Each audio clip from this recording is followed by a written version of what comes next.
नाही, आता आमच्या सुद्धा अनेक जागा व्यक्तिगत मी काही म्हणत नाही. आता आम्ही ज्या मनसेला जागा दिल्या त्या आमच्या सिटिंग जागा बऱ्याचशा आहेत, किंवा शरद पवार साहेबांच्या पक्षाला आम्ही जागा दिल्या त्या आमच्या सिटिंग जागा आहेत. तिथे आमचे लोक नाराज झाले आहेत ना. व्यक्तिगत कशा करता बोलताय तुम्ही? आमच्याही लोकांमध्ये तिथे अस्वस्थता आहे ना, त्यांची संधी गेली ना.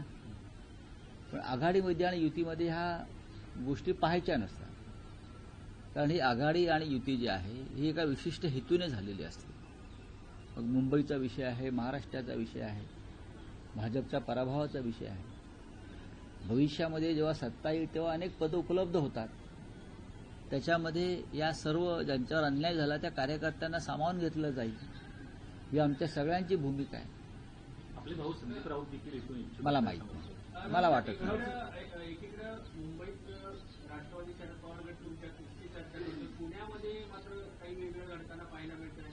तिथे चर्चा होते अजित पवारांची, शरद पवारांची, परत ती फिसकटते, परत महाविकास आघाडीसोबत बैठक होती, परत अजित पवार शरद आणि दुसऱ्यांबरोबर चर्चा. मला माहित नाही काय चाललंय. तुम्ही हा प्रश्न त्यांना विचारू शकता. त्यांच्या पक्षात काय चाललंय हे मी कसं काय बोलू?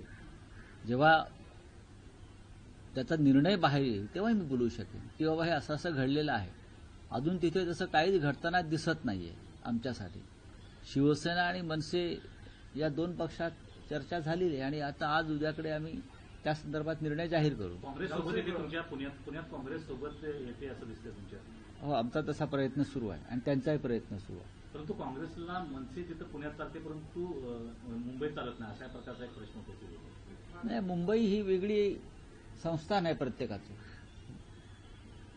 मुंबई हे एक वेगळं संस्थान आहे प्रत्येकासाठी. त्याच्यामुळे ते आपापल्या पद्धतीने निर्णय घेत असतात. पण आमच्यासाठी मुंबई महाराष्ट्राची राजधानी आहे आणि त्याच्यावर मराठी माणसाचा अधिकार राहिला पाहिजे, ही आमची भूमिका आहे. रावसाहेब, अलीकडे महापालिका निवडणुकांमध्ये एक नवी पद्धत अलीकडच्या काळात बघायला मिळते.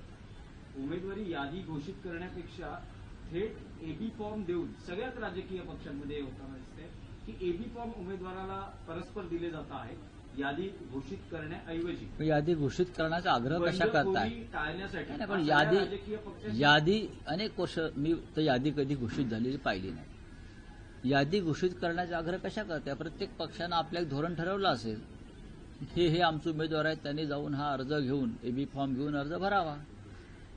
त्यानुसार उमेदवारांच्या बैठका घेतल्या जातात संभाव्य, आणि त्यांना तशा सूचना दिल्या जातात आणि अर्ज भरल्यावर त्यांची नावं तुम्ही प्रसिद्ध करता सगळे. हीच पद्धत आहे. निवडणुकीमध्ये असं दिसतंय की अभूतपूर्व बंडाळीला सगळ्याच राजकीय पक्षांना सामोरं जावं. प्रत्येक निवडणुकामध्ये अलीकडच्या काळामध्ये भारतीय जनता पक्ष सत्तेत आल्यापासून या बंडाळ्या वाढलेल्या आहेत. मंडळांना उत्तेजन दिलं जातं. पूर्वी निवडणुकीच्या रिंगणामध्ये मोजके पक्ष होते. आता 2 शिवसेना, 2 राष्ट्रवादी काँग्रेस आहेत ना. पर्याय उपलब्ध आहेत, असंतुष्टांना पर्याय उपलब्ध आहेत आणि मग त्यात पैशाचा वापर करून लोक विकत घेतले जातात. त्यातून बंडाळ्या होतात. बंडाळांना उत्तेजन दिलं जातं. भाजपकडून